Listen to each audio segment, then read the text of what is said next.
Okay.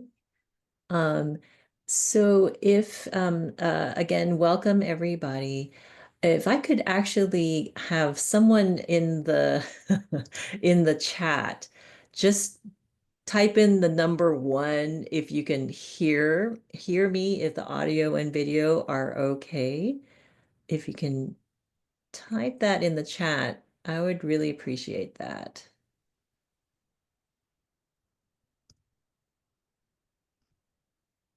Okay.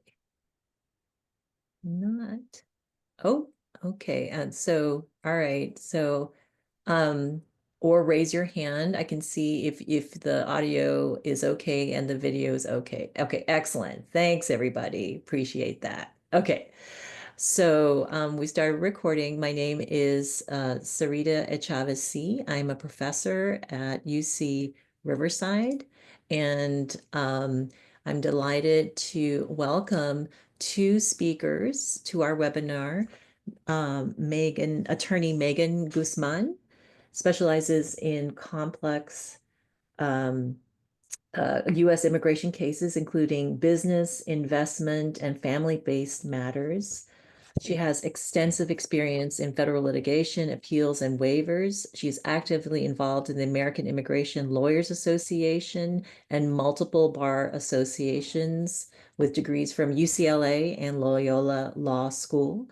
Kristina David is an associate attorney at David Strashnoy Law, PC, specializing in immigration cases involving business, family litigation, and humanitarian matters. She's actively involved in the American Immigration Lawyers Association and is a graduate of UC Riverside, class of 2017, and Southwestern Law School. So a really warm welcome. Thank you so much for joining us today, Kristina and Megan. I'm going to be handing things over to you. Thank you, Sarita. Megan, did you want to add anything at all for that? Not to begin. Thank you, everyone. We're excited to be here with you tonight. Yes, definitely. Thank you all for being here today. For today's presentation, we'll start with a brief introduction. Thank you, Sarita. Can you all still see that screen? Just double check. Okay. Brief introduction, and then an extremely basic overview of relevant legal structures in terms of protecting immigrant students. Then Megan will talk about immigration law under a Trump administration, practical steps in the case of an ICE interaction, and then conclude with the formal Q&A with Sarita. At the close of today, we'll make sure you all get the resources and materials mentioned throughout this presentation. Megan, would you mind telling them a little bit about AILA, I guess? Sure. So I am a solo practitioner in the city of Orange, but I am the current chair of the AILA Southern California chapter. AILA stands for the American Immigration Lawyers Association. It has 16,000 members, immigration attorneys, and the organization's goal is to promote justice, advocate for fair and reasonable immigration law and policy, and advance the quality of immigration and nationality law and practice. Generally, if anyone comes to me asking for an attorney referral for work that I don't handle, I always tell them to check if they're an AILA member, because the membership and the organization does a really good job of keeping everyone up to date on the current policies. They are coming down swiftly and frequently right now, so it's important to be on top of what's happening and how it affects our clients and you and your students. So that's a little bit about AILA. There's 39 chapters across the US, a national organization. And our SoCal chapter here includes Riverside, as well as Orange County, LA County, and Ventura County. Thank you. Okay, so I'm going to tell you all a little bit about immigration statuses affecting students. So one of the most important things to understand when discussing protections for immigrant and international students is the range of legal statuses that affect them. Students and individuals at UCR can fall into several categories, each with its own legal considerations. There are undocumented students. These are those who don't have legal immigration status in the US. They may have entered without inspection, overstayed a visa, or fallen out of status in some other way. Some may qualify for relief, but they often face legal and financial barriers to education. DACA, which is Deferred Action for Childhood Arrivals, which is a popular program most of you know as like the Dreamer program for it doesn't actually provide status to Dreamers, but it does provide temporary protection from deportation and allows work authorization. Another form of status or protection is TPS, temporary protected status. And students from designated countries affected by armed conflict, environmental disasters, or extraordinary conditions may qualify for TPS, which allows them to stay and work legally in the US for a temporary period. Megan's going to talk about this more later and what's currently going on for people with TPS and what they can expect and should prepare for, but more on that later. And then the final criteria or type of student would be international students on F1 or J1 visas. These are students on non-immigrant visas, and they're specifically visas for education. These students must comply with strict visa regulations, including full-time enrollment and work restrictions, like not working off campus unless specifically authorized through programs like OPT, CPT, other things like that. They work pretty closely with International Students Program and with their assigned DSOs, which are designated school officials who often act as advisors. And I apologize in advance that immigration law has a lot of acronyms. So if myself or Megan say something that you don't know, please feel free to put it in the chat. Sarita will probably be monitoring it, and then just let us know, okay? Okay, let's see. The legal structure is relevant for you all. One of the strongest tools for protecting immigrant students is FERPA, the Family Educational Rights and Privacy Act. This federal law protects student records, including immigration status at all federally funded schools like UCR.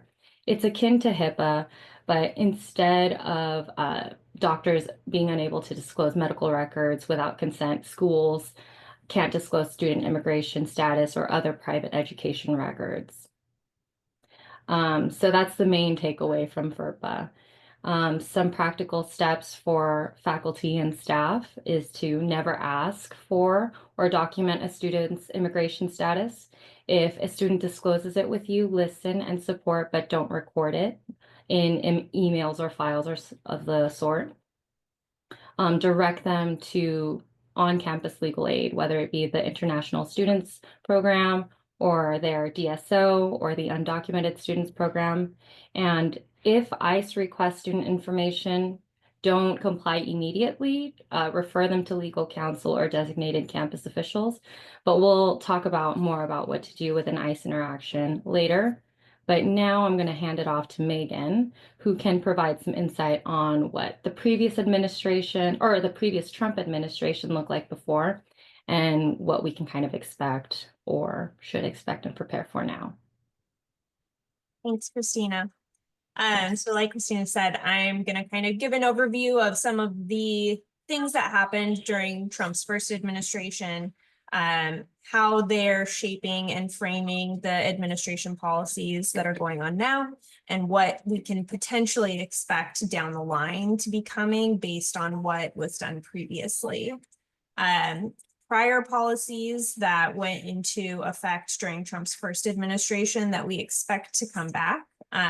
Right now, the administration has mostly been focused on a lot of enforcement measures, right? You're hearing a lot about border security, people that are here undocumented, people with final orders of removal that are still in the United States, and how the administration is working to deport as many people as possible within their legal means and stretching those legal means to increase those numbers. But we know at some point their focus is going to shift to legal immigration as well and making policies stricter for those who are coming on various visas or applying in different green card categories to try and stay permanently.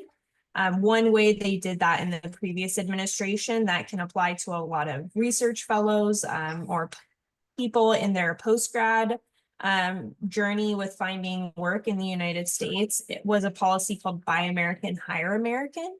The goal of that policy was to prioritize US workers. And in doing so, it increased scrutiny for employment-based visas, both non-immigrant cases and immigrant visa cases, where there was an employer sponsor or the individual qualified on their own merits to apply for some kind of visa based on their work history and qualifications. Across the board, we know that processing times, both in state and at the Department of State abroad, are going to increase. What comes with stricter vetting at both agencies when they're limited with funding and staff, and they're looking to cut down on staff and have been starting to cut down on staff. There's already a big backlog for immigration, and we know that that is only going to get worse with some of the policies that the administration is putting into place. So we're recommending that people file things as early as possible within the regulations for allowing you to file within certain periods of time before expirations of things like status and work authorization. Some of the other components of prior policy changes under the first Trump administration that led to increased processing times were an increase in requests for evidence. Instead of going from filing a case to straight approval, they were sending out more notices asking for additional evidence to prove the merits of the case. There's also been talks now of them putting every case through the fraud detection unit, which previously something had to be triggered for it to be forwarded to what's called the FDNS. This would increase processing times because that is a smaller unit of specifically trained officers that go out into the field, so to speak, and visit businesses to make sure that they're actually complying with the terms of the visa that beneficiaries applied for in their company, making sure that people who said they were going to be working for companies are actually working at those companies. They're trying to expand the scope of when FDNS is triggered and how visas are vetted stateside and abroad. So that's also probably going to increase processing times. The other changes under the Biden administration, they were doing interview waivers for a lot of cases where if you presented enough documentation from the get-go, because almost all immigration cases are still filed by paper, there's a limited number that are allowed to be filed in their online system, but they're still building this out, and there's still some kinks with working in that system. So a lot of cases, or the majority of cases, are paper filed. And so while that's happening, they would look at cases that had submitted evidence. If there was enough in those paper filed cases to prove that they were eligible for this visa, they would waive the interview to allow cases that really needed interviews to check eligibility to be forwarded to the field offices based on the person's local address. This kind of helped with the processing times that had built up with COVID to reduce things and make things go a little bit faster. But they have gotten rid of that now, and every single family-based case, at least for now, is going to be interviewed at a field office, regardless of the merits of the case, regardless of if you've been married for 10 years and have 10 children together, right? They're still going to make you come in for the interview to prove that it's a real marriage. And that you didn't just get married for immigration purposes. Last time they expanded interviewing cases to employment-based green card cases, which historically have almost never been interviewed unless there's some kind of criminal history or serious adverse immigration history that needed to be reviewed with an officer. But during the previous administration, they also started interviewing those cases as well. One of the policies that faced a lot of controversy and legal challenges during the first Trump administration that we're expecting to come back but has not yet were the travel bans. The countries included under the first Trump administration were Iran, Iraq, Libya, Somalia, Sudan, Syria, and Yemen. They put out an executive order during the first week of this administration's term, saying that they were going to review things for 90 days and see which countries should potentially be included on a travel ban. So it seems like they're putting a lot more thought into how they're crafting it this time, because it was taken up to the Supreme Court, I believe, 3 times during the first Trump administration and challenged at various levels for being initially a Muslim ban, because the majority of the countries included were predominantly Muslim. But it seems like they're trying to find ways to circumvent that, so that it will face less legal challenge or potentially not get brought up to the Supreme Court as quickly as it did last time. Another program that I know a lot of students could potentially be on that the Biden administration had started were a lot of the parole programs as a result of some of the conflicts that were going on around the world. This included the United for Ukraine program, CHNV, which was Cuba, Haiti, Nicaragua, and Venezuelan parole, parole for those that were fleeing Afghanistan, and family reunification for some Central American countries with family in the United States. As of last week, they said that anyone in the United States who was granted entry and parole under one of these programs, specifically U4U, CHNV, and family reunification, if they have any kind of application pending, whether it be an extension of that parole, a work-based visa, a family-based visa because they married someone here, all adjudications are going to be paused because they're looking into suspected fraud for the program. And while those applications, as of now, for what we understand, will remain pending, they're not going to issue final adjudications for anyone that is in one of those current parole statuses.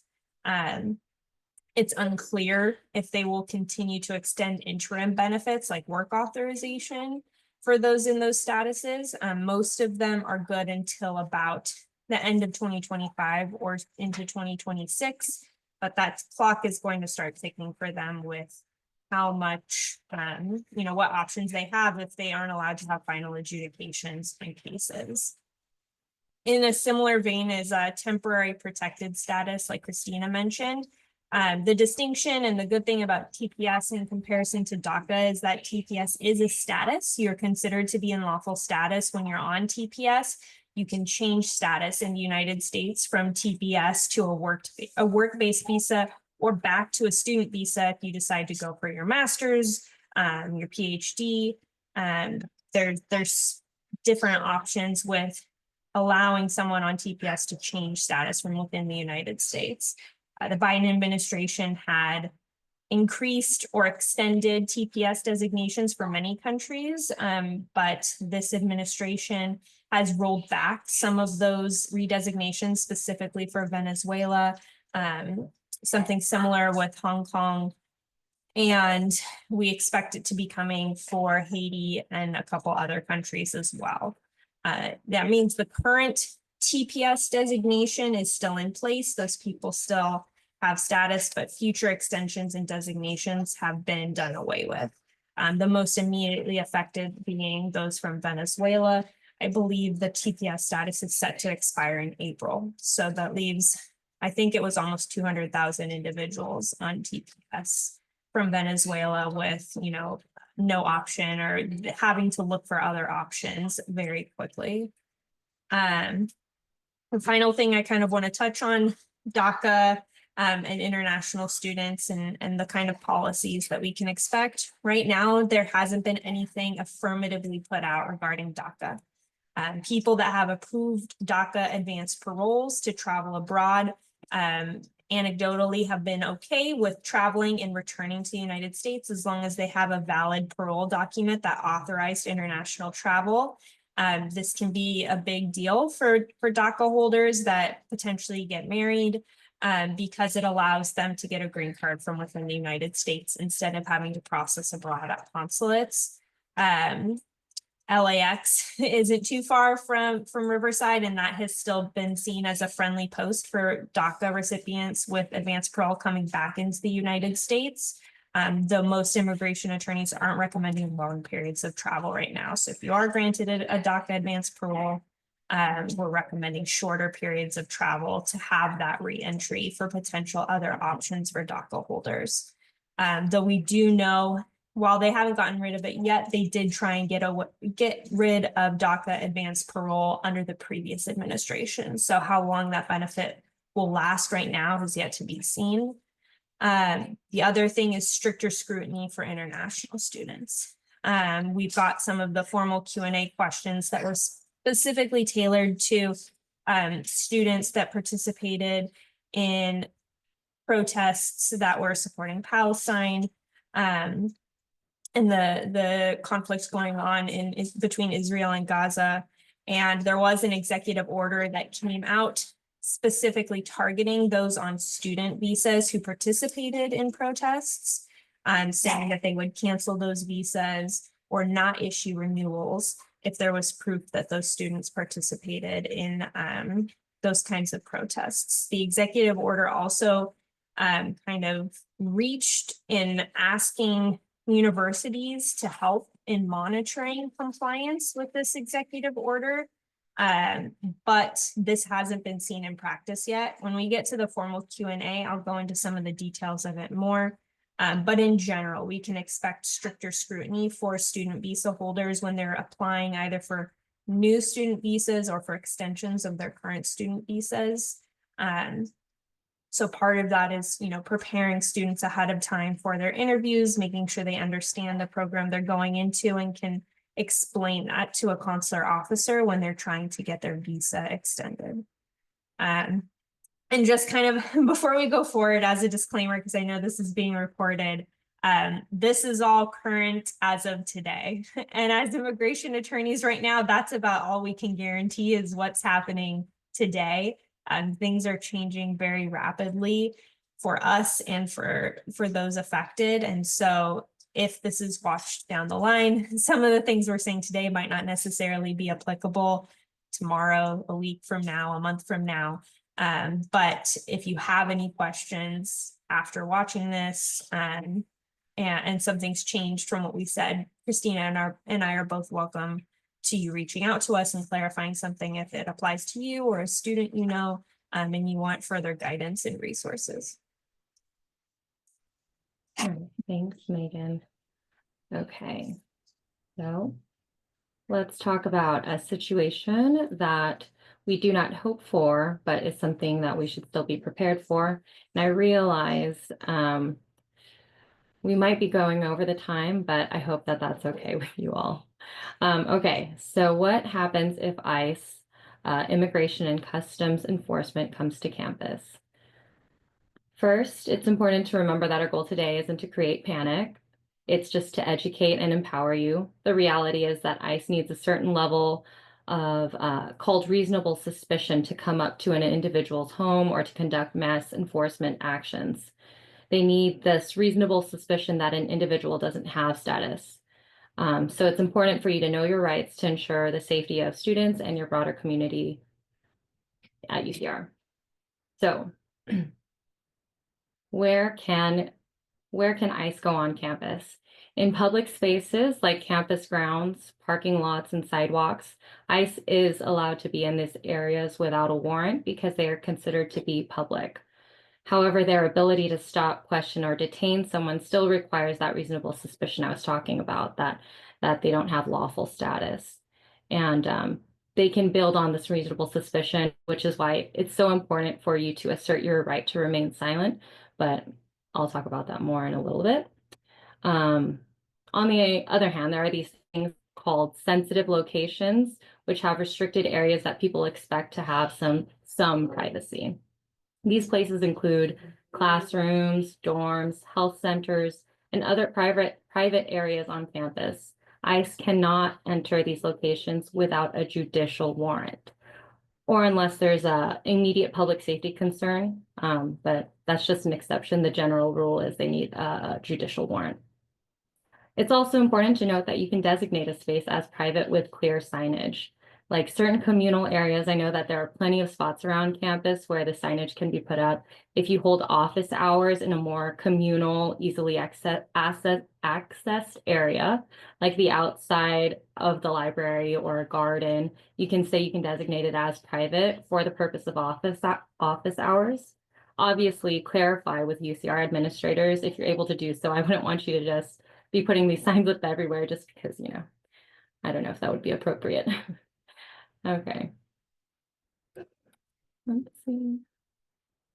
So what to do if ICE is on campus? If you see ICE on campus, don't engage, intervene, or make assumptions about what they're doing. Instead, first, stay calm and assess the situation. Determine whether they're in a public space or attempting to enter a restricted area. Second, if ICE requests information or entry into a non-public area, ask to see the warrant. Have them either slide it under the door or against the door window. ICE officers may carry administrative warrants issued by ICE itself. So administrative warrants are different from judicial, and I'll get into that in just a second.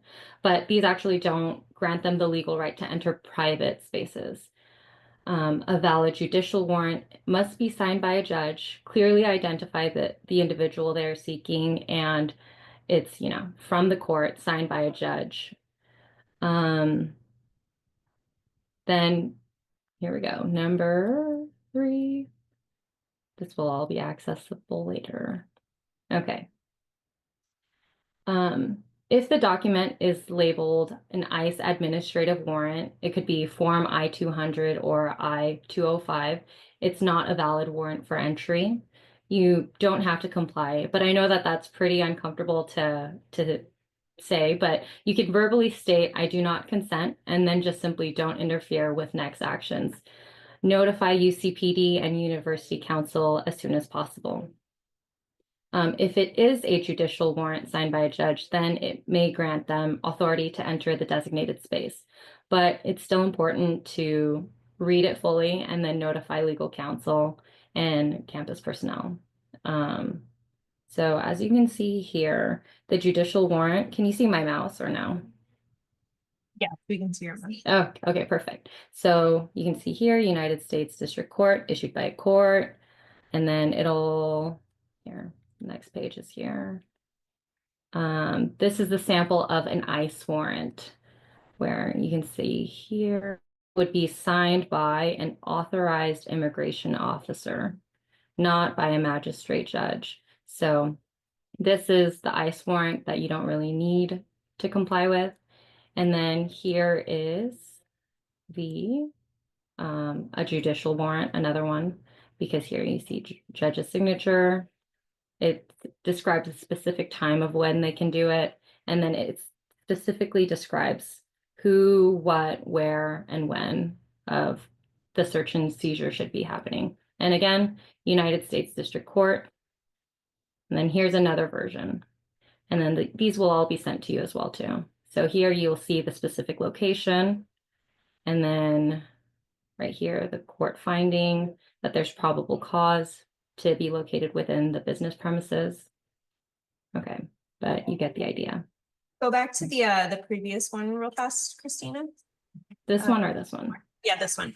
So this one, it's easy to tell the details, right? Some of the things when you, even if you're presented with a judicial warrant that would make it invalid and you not have to comply with it, right? The part in the middle, you are commanded to execute this warrant on or before. It says not to exceed 14 days. So check that date. Is it more than 2 weeks old? You don't have to comply with the warrant. The person that they're specifically looking for, if their name is spelled incorrectly, if the address is listed incorrectly, you do not have to comply with that judicial warrant. So even though I know it's hard to stay calm in those situations, you're presented with this document, it's still important to say, I need to review this before I give you permission to enter anywhere, to review the details of it, and any of them don't comply with the things that we just went through, you do not have to consent to them following through on that warrant. So knowing who they're looking for and the specifics of the warrant that's presented are important ways that you can protect undocumented students from ICE encounters. And remember to verbally state, I do not consent. Okay, So then after that, thanks, Megan, by the way. Fourth step is to, if ICE detains a student or a community member, do not interfere, but encourage them to remain silent and ask for a lawyer. You might be wondering if you can record. Let's see, hold on a second. I have a slide for this. Okay, can I record? In short, yes. You're allowed to film the interaction. And I do have some short videos that I'll send out to you all from wehaverights.us of what exactly to do in these types of sticky situations. But in summary, film, but don't interfere. And before we move on to the formal Q&A, I'd like to address like a short note on local law enforcement like UCPD and its differences from like ICE and its relation to sanctuary policies. So local law enforcement, including UCPD, they operate under state and local jurisdiction. They're separate from ICE, which enforces federal immigration law. Some states and cities have enacted sanctuary policies that limit cooperation with federal agencies like ICE and CBP, preventing local law enforcement from detaining individuals for solely immigration violations. The other day, I have to apologize, Rita. I misspoke, and I said that Riverside is a sanctuary city. I believe in January, just this past January, Riverside County actually passed a resolution that expressly welcomes immigrants and refugees, but I also think it avoids using the word sanctuary to avoid that kind of confusion. Anyway, although it's not officially a sanctuary city like Berkeley, there are policies in place because California as a whole across the state is a sanctuary state. So what does that mean? It prohibits state and local law enforcement agencies from using their resources for immigration enforcement. It stops police like UCPD and local sheriff departments from detaining individuals solely for immigration violations. It restricts information sharing with ICE and other federal agencies unless the person has been convicted of certain serious crimes. And the bottom line is that sanctuary policies mean that local law enforcement like UCPD is not required to assist in immigration enforcement. It really plays on that idea of separation between state and federal law and practice. And last part is that they don't override federal law. It just limits local law enforcement's activity. ICE is going to do what it's going to do. So if approached by ICE, university police are just typically required to refer the matter to legal counsel before taking any action. And I think that's what I have on sanctuary policies. And now it might be a good time to get into the part I'm sure you're all most interested in, the formal Q&A. Sarita, would you mind helping us? Sorry. So we asked for any questions beforehand so that Kristina and Megan can prepare ahead of time. So these are some actual questions that came in from the UCR community, and there's also a Q&A portion feature. So please, and so there are a couple of live questions right now from the Q&A that we have our eye on. So please feel free to use the Q&A feature to type up your questions, and we'll be taking them live. So the first one coming in, what are our rights as international students? And we have people who are on F1 visas, on J1 visas. A really good question. International students in the US have important rights, but they also have unique obligations and considerations tied to their visa status. So I'll list a couple of general rights that they have. Equal protection under the law.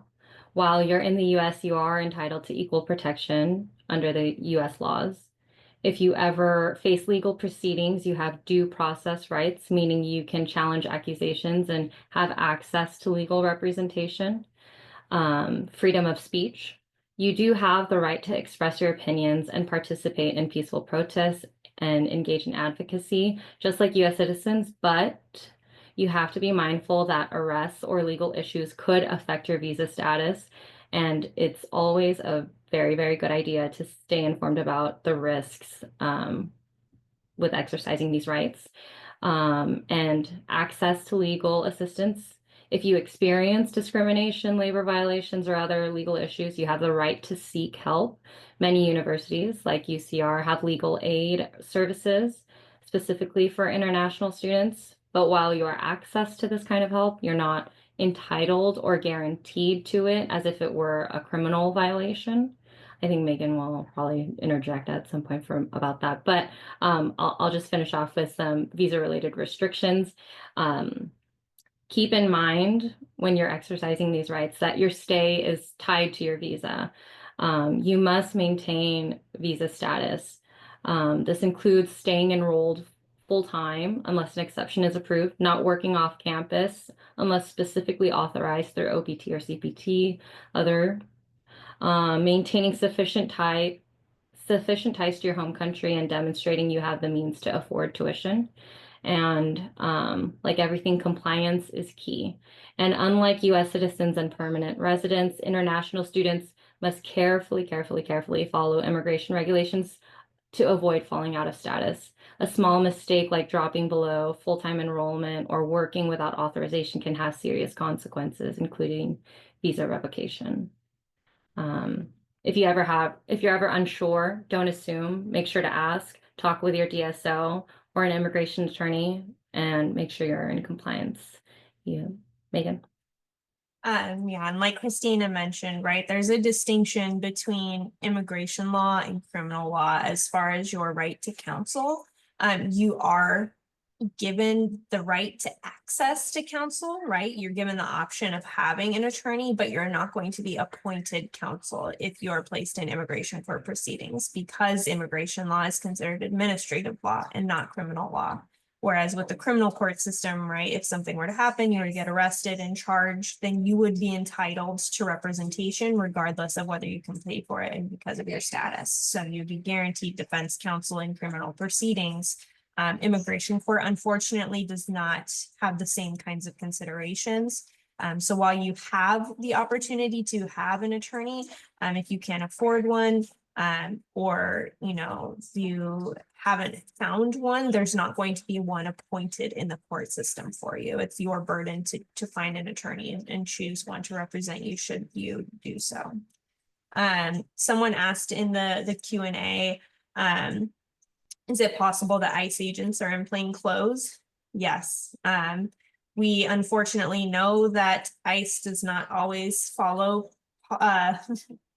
practice and policy for doing things in an open and an honest manner, right? They can be wearing plain clothes. Oftentimes they say one thing to try and get people to open the doors when they're really trying to enact an enforcement action, right? So if someone's knocking and asking for entry, right, it's a good idea at this point to ask for identification before allowing access. In open areas, right, in public, if someone approaches you and starts trying to question you, the most powerful phrase you can use outside of what Kristina said, I'm asserting my right to remain silent, is, am I free to leave? Right? Because in a public space, you never want to run away. You never want to seem like you're evading an interaction with the officer. But if they start questioning you, you're only required to provide identification of your name. And then you can ask, am I free to leave? So that's kind of one way to handle things in public with ICE, and how that interacts with their ability to try and use other methods to gain access to buildings.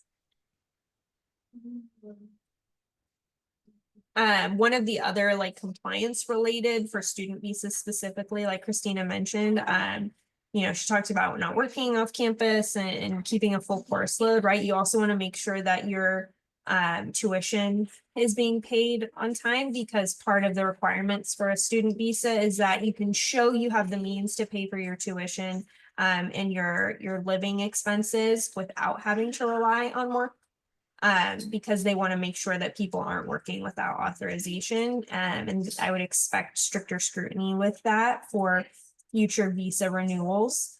showing that you have the means to support your tuition and your living expenses, whether that be through your own saved income, which can come from CPT or OPT if you've previously held student visa status, or if you have an official sponsor that's providing those costs for you. Having documentation of that can help from a compliance perspective. And I think that's all we have for the questions. So our next question that came in, we have several questions, everybody. What are we allowed to, and I think I think this is from an international student or faculty member. What are we allowed to publicly say without risking some form of retaliation? What about social media?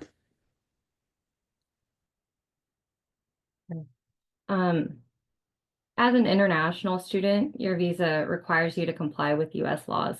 And while expressing your views won't automatically jeopardize your status, engaging in behavior that is interpreted as harassment or violence could have indirect consequences.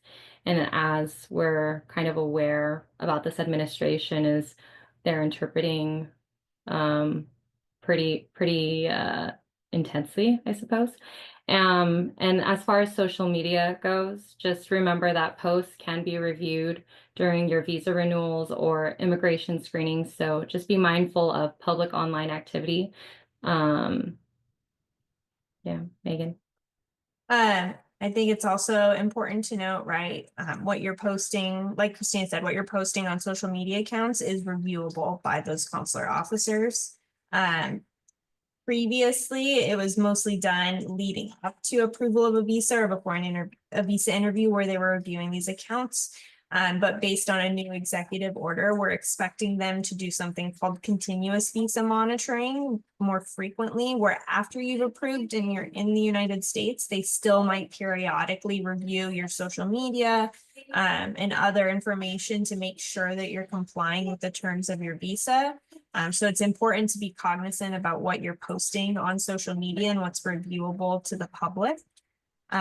One thing that's important to note, being in California, right, and being on a campus, even though marijuana is legal in the state of California, it is still a federally controlled substance, which means for immigration purposes, it is a violation of federal law that can get you in a lot of trouble for immigration issues. It's still considered, all federal substances are considered with the same level of scrutiny, which is pretty high for immigration.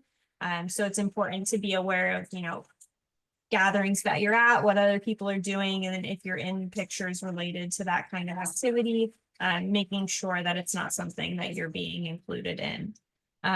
Like Kristina said, you have to disclose all of your social media accounts on your visa applications. So that's Twitter, well, X now, Instagram, LinkedIn, Facebook, TikTok. It asks for all of your handles on those applications. So it's something that can potentially be reviewed for visa purposes. So Megan, are they allowed to look on their social media accounts even if it's on like private? Publicly facing, it doesn't say if they have access to that or not, but I wouldn't assume that just because you're on private that they don't have other ways to access those accounts.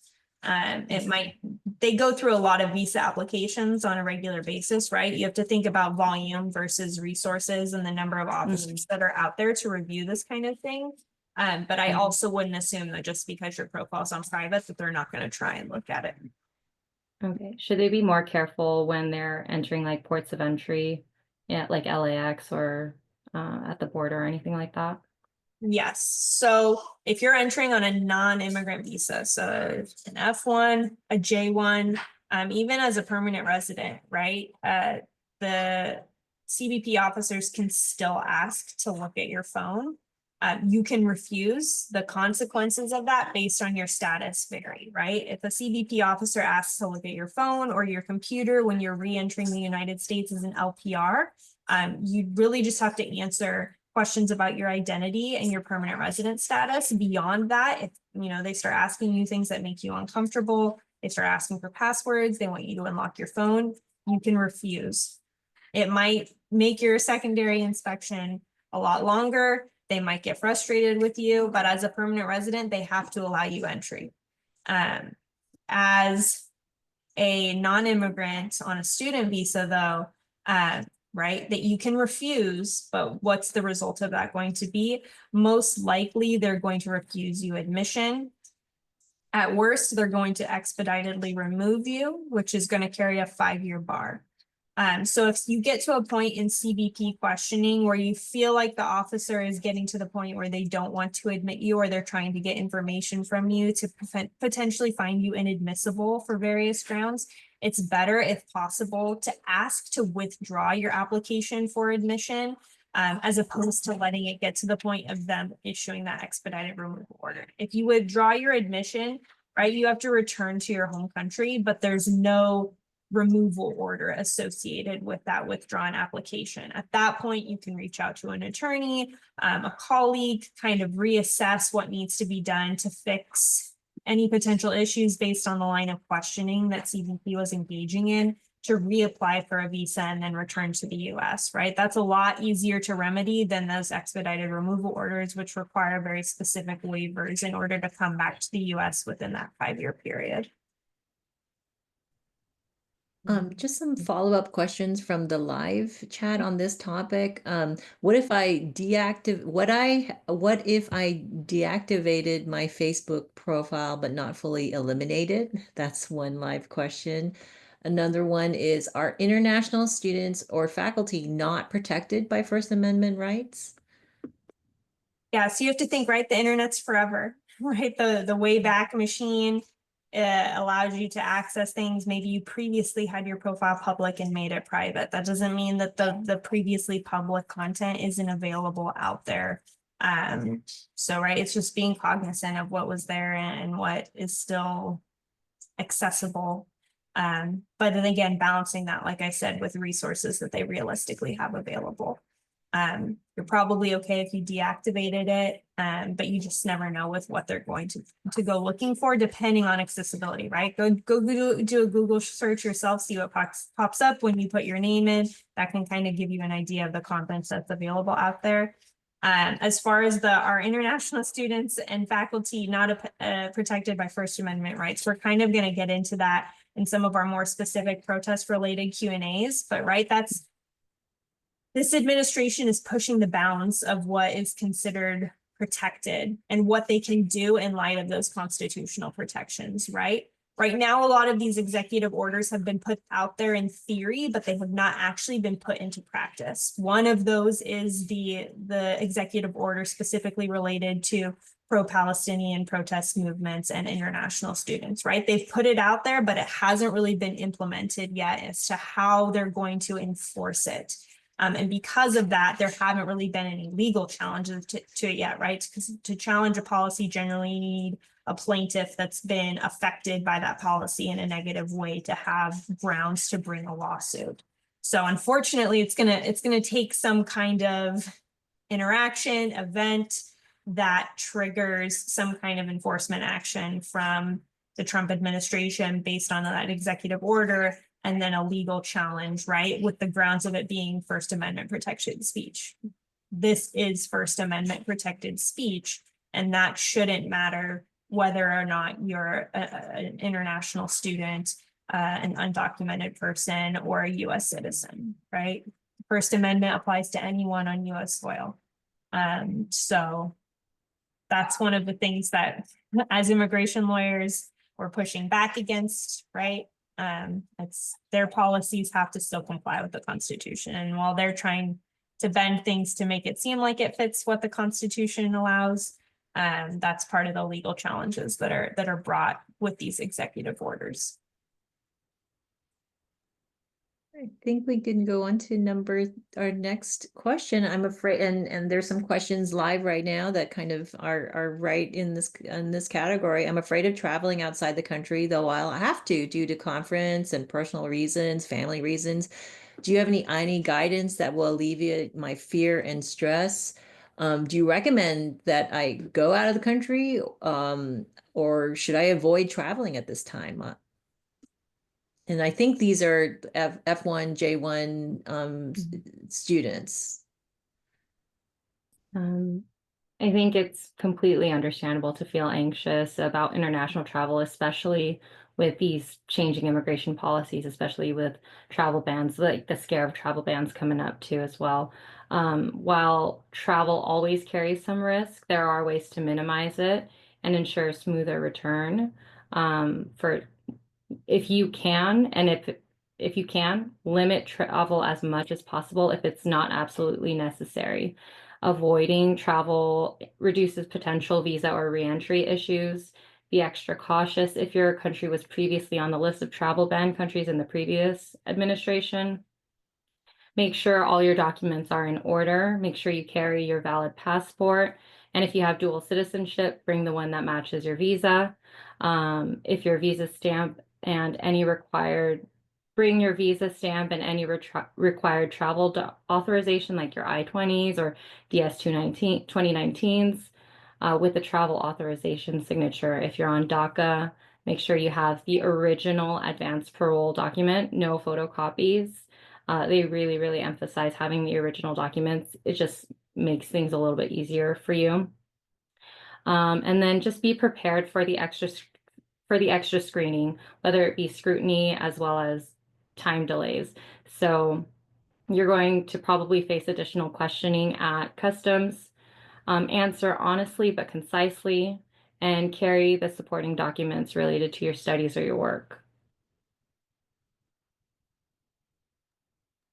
Yeah, along those lines, I think it's important to, in general, travel or not, right now it's important to have readily available documentation of your status on you, almost like an ID, right? If you've gotten a receipt notice for a pending application that gives you authorization to stay in the US, like a pending asylum application, have that receipt notice with you. If you're on DACA, have your most recent approval with you, or your EAD, or a copy of the EAD on your phone.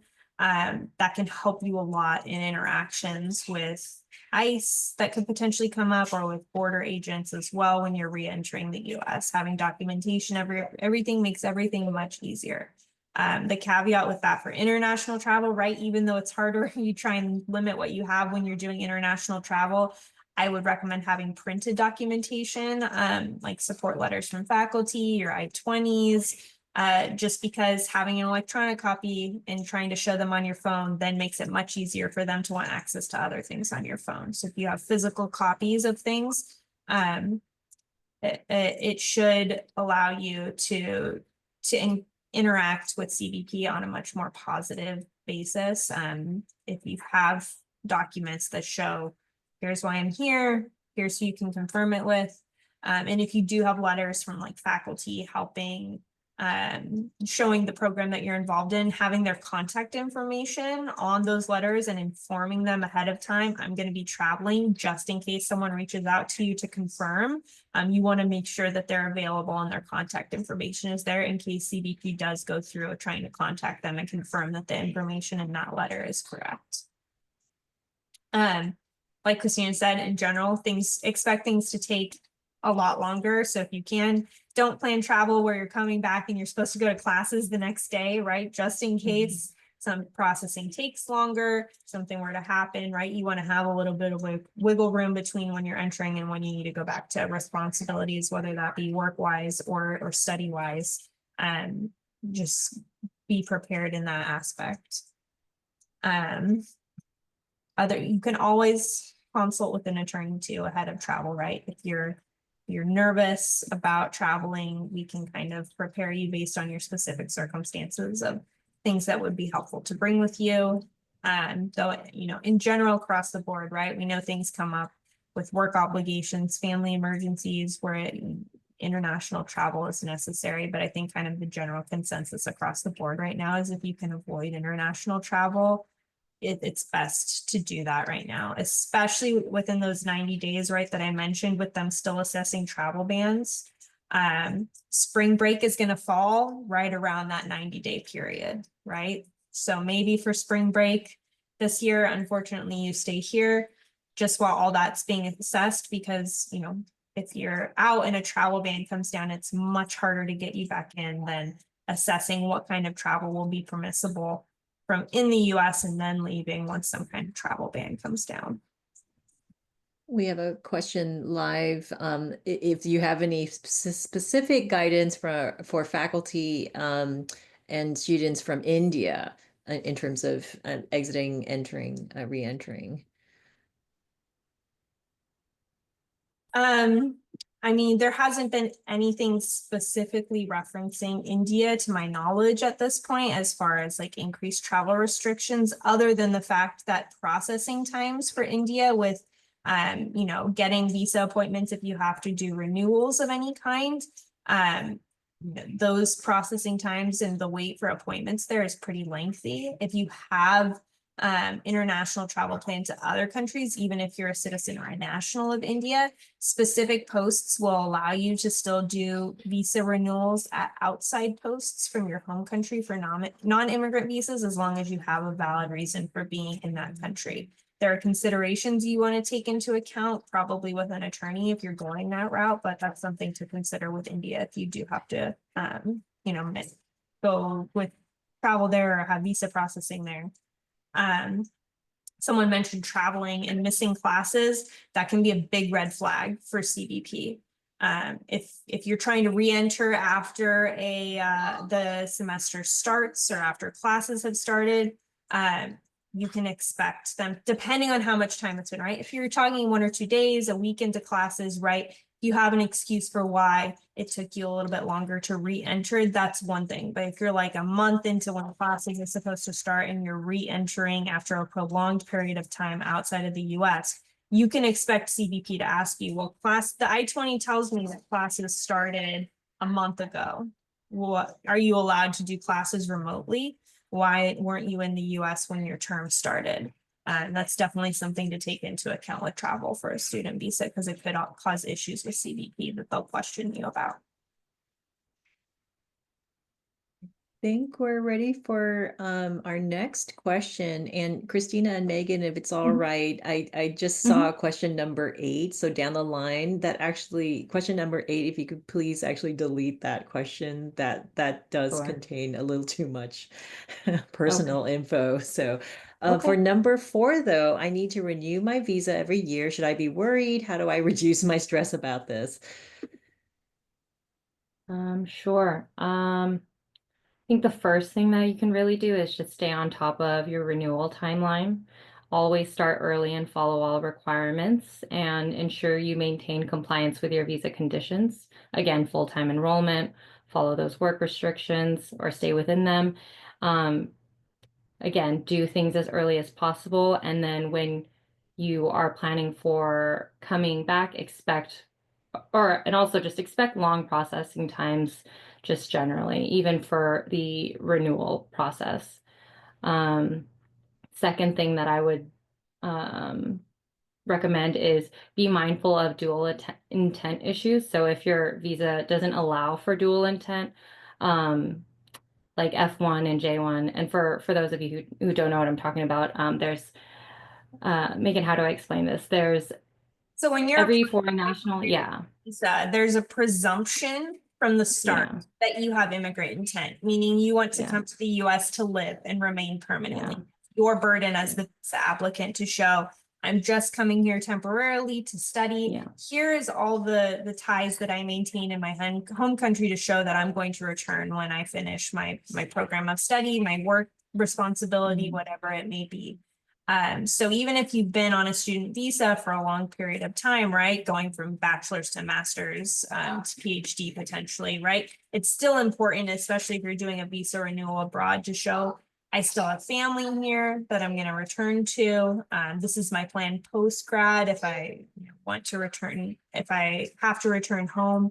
That presumption of immigrant intent is there, and it can be used to deny your visa if they have reasonable suspicion that you're planning to come. And unfortunately, decisions made at consulates abroad can't be challenged in federal court for the most part, especially for non-immigrant visas. So it's very, very much in the consular officer's discretion as to whether or not they want to issue the visa or not. And it's hard for attorneys to challenge those denials. There are methods to do so, but they're pretty limited. Yes, so definitely when you have your consular appointment to avoid statements that suggest you want to stay in the US permanently, that's definitely a big red flag during the renewal process. And another recommendation I would have there is practice your consular office appointment visa interviews. That's a really good practice to do. I would do that with an attorney if possible. Yeah.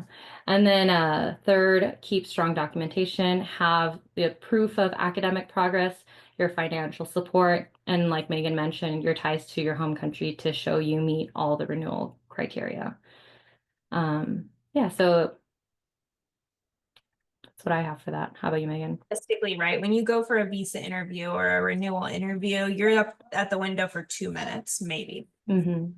So it's having an elevator pitch, so to speak, ready and being confident with that elevator pitch. That goes a long way for a consular officer. I'm here, I'm studying in this program under this graduate advisor. This is what I'm planning to do for the semester, leaving it at that. Being confident in that way with the consular officer and knowing your program and having a really concise statement as to what your primary purpose is with coming on that visa can go a long way with making sure that your visa interviews are successful. Another thing to be cognizant of with visa interviews abroad is under the first Trump administration, we saw an increase in something called administrative processing, right? So if there's more documentation that the consular officer wanted that they didn't think you brought initially, or there might be a potential inadmissibility issue that needs to be reviewed, you can get put into administrative processing, and that can take anywhere from weeks to months to years, depending on what the particular issue is.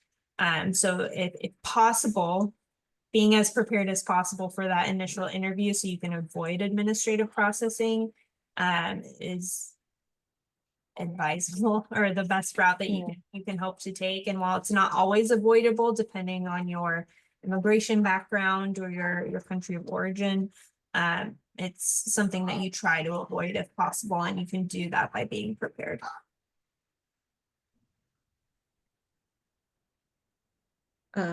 Sorry, with just two questions or two or three questions connected to the previous to question number 4 live.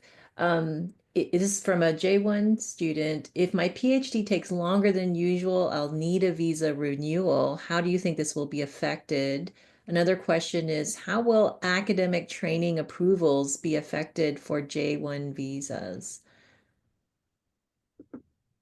I mean, there hasn't been anything, and we kind of were going to touch on this in the next one because it was a J1 specific question. As of now, there haven't been any regulatory or procedural changes to the J1 program, right? So everything we've been saying generally about increased scrutiny and vetting associated with visas is applicable to the J1 program. So there hasn't really been anything specifically at this point that you would need to be aware of or prepare for J1s as they're written. But you know, making sure you're prepared with those answers, right? Like even though your PhD might be taking longer, if you have documentation from that, a letter from your PhD advisor with some kind of timeline showing how long it will take to be completed, right? Like you're explaining, it's being prepared and being able to explain to the consular officer the reason behind it that really goes the farthest with making sure that those appointments go well. So continuing on, question number 5, I'm a postdoc on J1 and my current visa expires in July. Starting this year, has anything changed about the visa renewal process, including the percentage of successful renewal? I need to travel to my home country this year after my visa expires, but I'm uncertain if it'll be renewed or not. So we kind of just touched on that. One thing to know, right? If you're in the US and know that you have to renew your visa, You don't have to be abroad to fill out that application and make the appointment. You can do that while you're in the US too. As of now, the Department of State posts their visa processing times for different posts depending on the visa category. So you can go onto your home country or go onto that website, select your home country and see what the visa wait times are and try and plan accordingly to minimize the amount of time that you're going to be out of the US as a result of those visa wait times. Because really you just need to be there for the appointment or any biometrics appointment that's scheduled ahead of time for that. So if it's a, year wait for an appointment, like fly now knowing that, you're gonna be waiting for a while, but utilize the time that you have in the US to wait rather than waiting abroad. And a question live from a graduate faculty.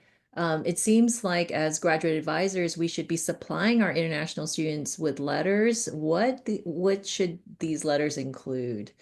You Sure. touched on that a bit. Yeah. So like I mentioned before, right, these interviews at the window for visas are maybe 2 minutes. And most of the time officers don't want you just shoving papers at them immediately, right? It's usually most helpful if they have specific questions. So making something as concise as possible while still providing information about the program, acknowledging the student that you're advising, what they're, working on under your direction and like some kind of timeline for that program, I think is the pertinent information that you'd want in some kind of letter like that. Again, could vary based on case specifics for the person, but just generally, those are some of the things that you can expect to be helpful. Same thing with CBP, right? They're not going to spend a lot of time reading like a 2 to 3 page letter. Something that fits on one page that's 1, maybe 2 paragraphs is going to be most helpful in those circumstances. And I think that answer kind of actually goes into our next question too, but we can answer more on that for number 6. Yeah, I think we're good. Sorry, on number 6 or number 6. Yeah, we have 2 more. We have 2 more. Yeah, when I travel out of the country, would it help my reentry to carry with me letters from my advisor attesting to the research I do or studies I do at UCR? So like Megan was mentioning earlier, Yep. yes, definitely. And then having the letter writer be aware of your travels and the potential communication by agencies for confirmation of the information in the letter is helpful. I feel like to maximize its effectiveness, you would want it to be on an official letterhead and definitely include that contact information to be most easily reachable. Include details of the program, the research work, expected completion date, and how your travel fits into your studies. And then I would pair it with your other documents such as valid DS 2019s for J1s and then I-20s for F1s. And then Megan, what happens if questioning gets aggressive with CBP? Right, so that was kind of what I was talking about earlier, right? Oh, okay, got it. Extra aggressive with wanting to get you to reveal certain information, give up passwords, give them information on your computer, right? At that point, you're kind of sensing that this is potentially not going well, and assessing your options at that point of, well, if they're continuing to really press me on this issue, despite the documentation that I'm showing them, it's better at this point for me to request withdrawal of admission if you're a non-immigrant, right? So you can go back abroad and assess rather than getting to the point of that expedited removal order. CBP officers almost never overturn expedited removal orders that they issue at the border. Tried. They pretty much stick to their guns with that. And the waiver is the only way to get around it if that is something that you have to overcome. So if you are able to ask to withdraw admission, you're in a much better place strategically to reassess and apply for a new visa than if you get expedited removal. But like I mentioned earlier too, right, if you're a permanent resident in that situation, that they have to give you admission to the United States. They cannot refuse entry as a valid green card holder. They may say things to you that make you, oh, well, if you just sign this, everything will be fine and you can come back, especially as a permanent resident. Don't sign what CBP gives you.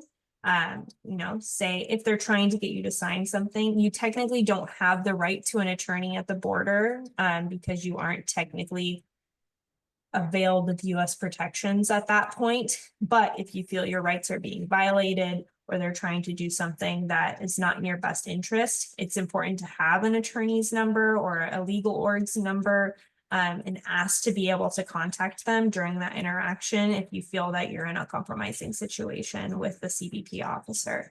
There are things that can be done, they're just limited at that point, based on where you're at.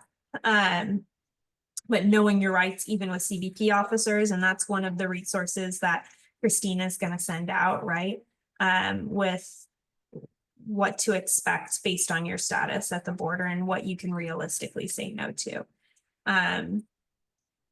Protecting your data as well, right? There's certain like encryption technologies that you can take advantage of as far as with like your phone and your computer. If you have sensitive information that you don't want CBP officers to have access to, you know, there are ways that you can protect your data if needed. All right, I think we're moving on to our next and final formal question, number 7. And then after that, I think we just have maybe a few live questions. So number 7, I've heard recently of an American professor who was a US citizen who publicly has been critical of Israel being detained for lengthy questioning upon reentry to the United States. Have you heard of similar cases?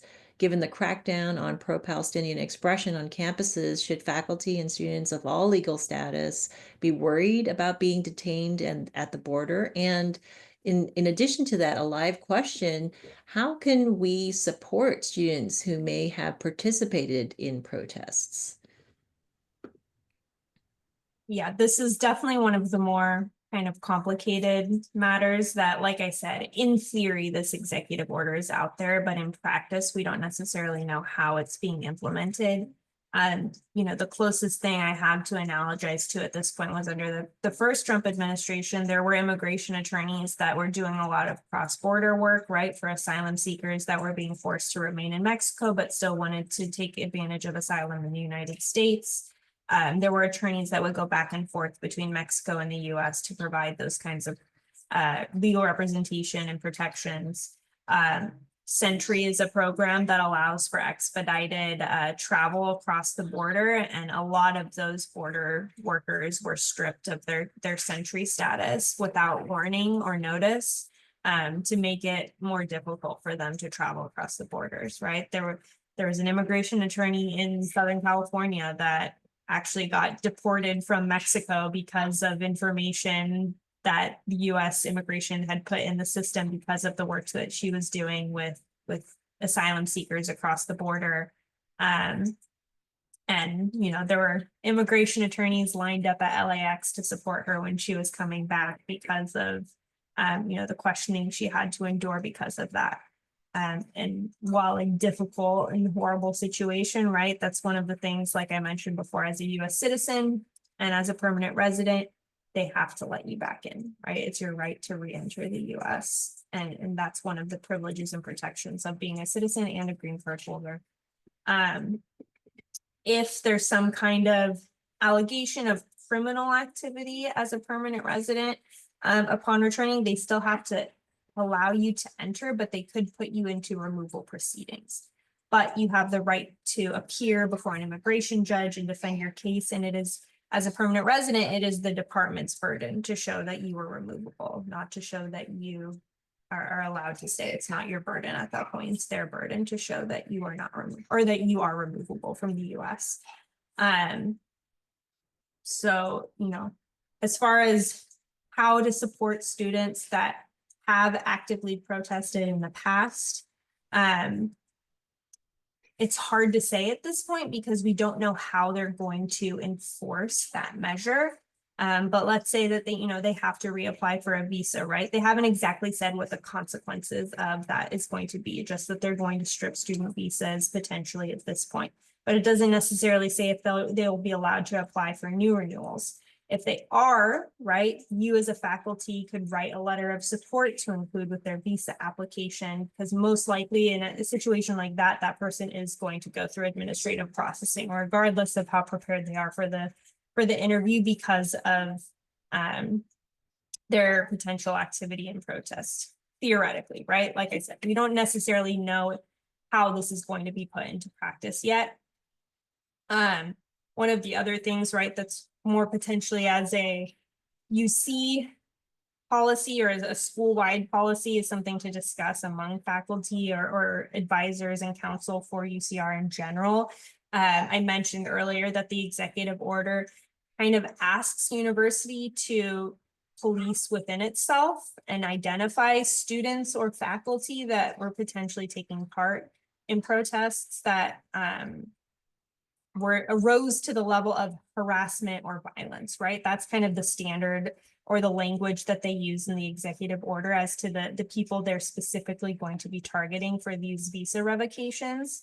But it's asking the university to identify people. Having a university policy that you're not going to comply with that, kind of like a sanctuary city law, that's a way that you can support those students, because there's not a lot they can do without information to show that that person actively participated in that protest.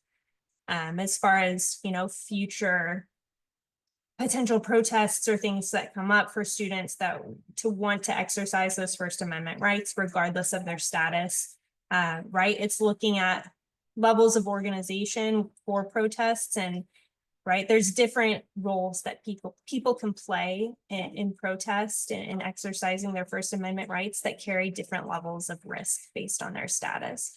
And maybe it means if you're a US citizen, and you can carry more of the burden of potential consequences for protest, right? You taking that position rather than the non-immigrant themselves, right? And it is a person's personal choice whether or not they choose to take those risks. But if there are, behind the scenes preparations for protests that people can take place in, right? From what this executive order looks like on its face, it's mostly targeted at people that are taking part in activities that can be seen to rise to the level of, like I said, harassment and violence, right? Peaceful protest, as of now at least, shouldn't be something that subjects them to visa revocation. But until we actually see this put into practice somewhere, we can't know 100%.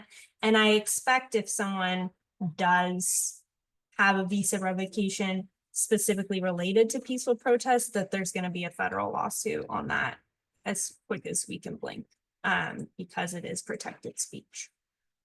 So that's kind of what we know right now. The next question that I know, Sarita, you mentioned not to go into the question, but I had kind of generalized some of the content from it, and it was along the same lines related to protest and kind of what people's rights are. One of the executive orders that was out there was on birthright citizenship, right? That the administration was trying to reinterpret what birthright citizenship means. The good news for that is that it's been enjoined by multiple states as unconstitutional.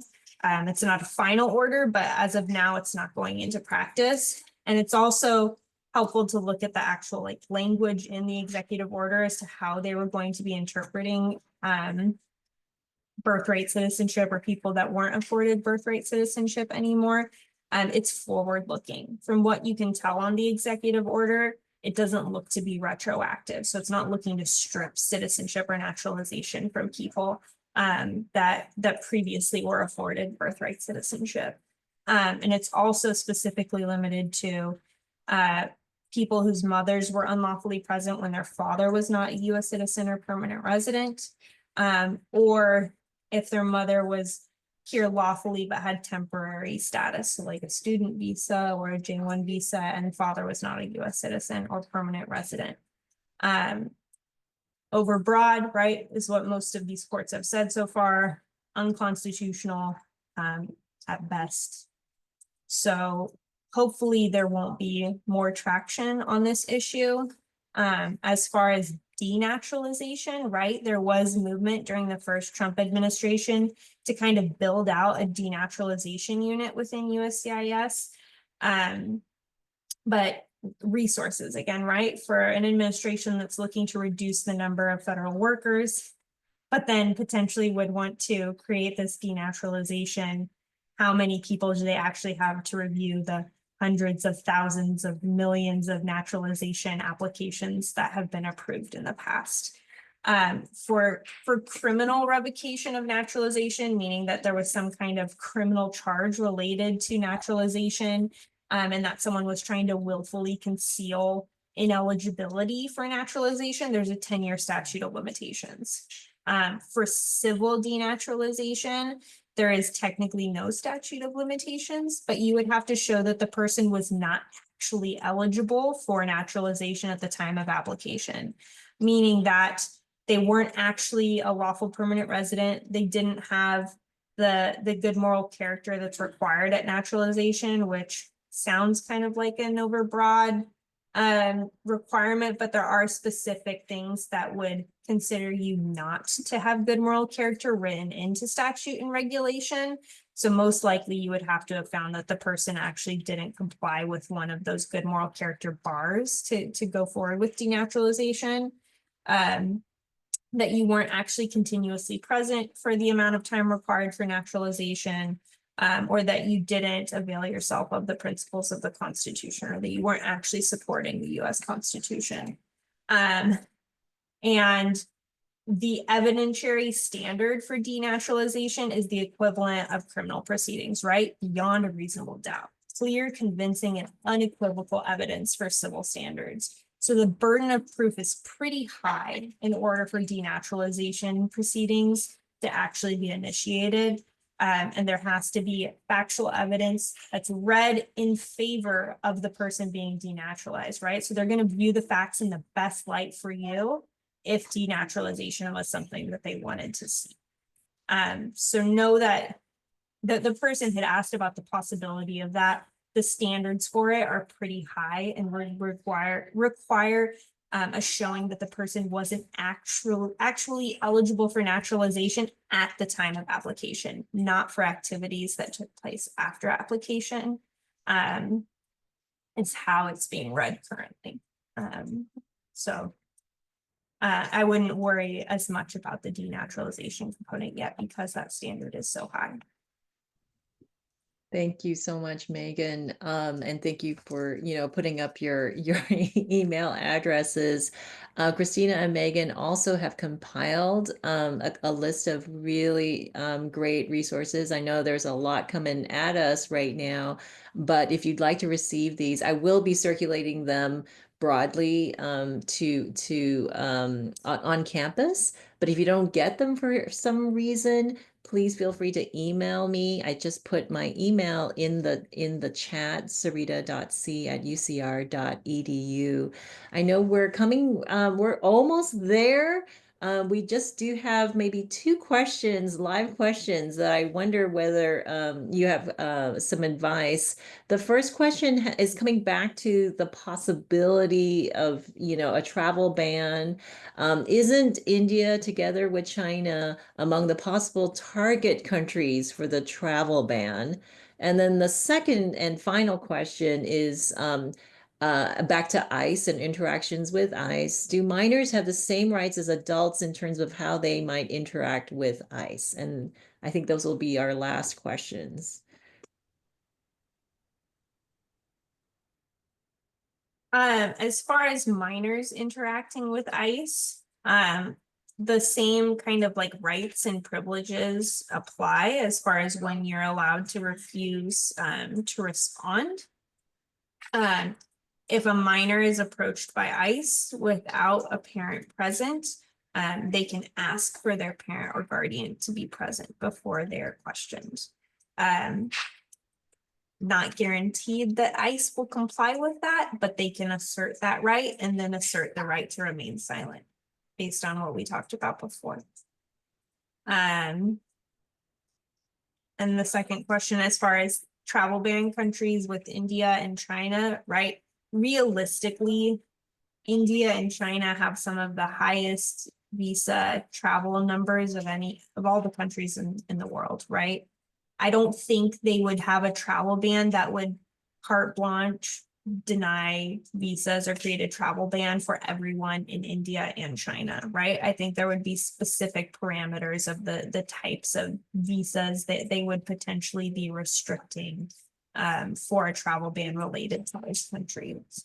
I would expect some of them would potentially be targeted around areas of study for students, right? You're looking at like cybersecurity concerns, maybe like aerospace engineering concerns, nuclear physics, things like that, where the potential security threat based on our international relations with the country at the time could be a potential threat or a perceived threat by the administration. So I think if there was travel ban related to India or China, right, and this is my guess, informed guess, I wouldn't expect it to be an across the board full country ban for those countries, because like it or not, for this administration, it is a fee-based program, and they would lose out on substantial fees if they were not allowing visas to be renewed from China or India, right?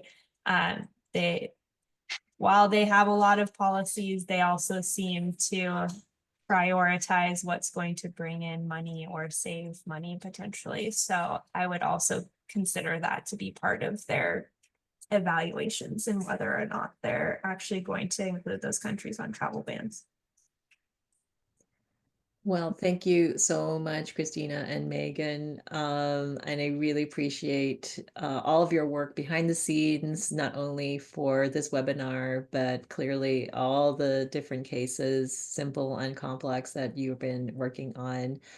So everybody, we're going to be closing down in a minute, but again, I'll be circulating resources, a list of resources, some of which Megan and Kristina have touched on today, and I'll be sending those out. But if for some reason they don't come across your radar, please email me at sarita.c@ucr.edu.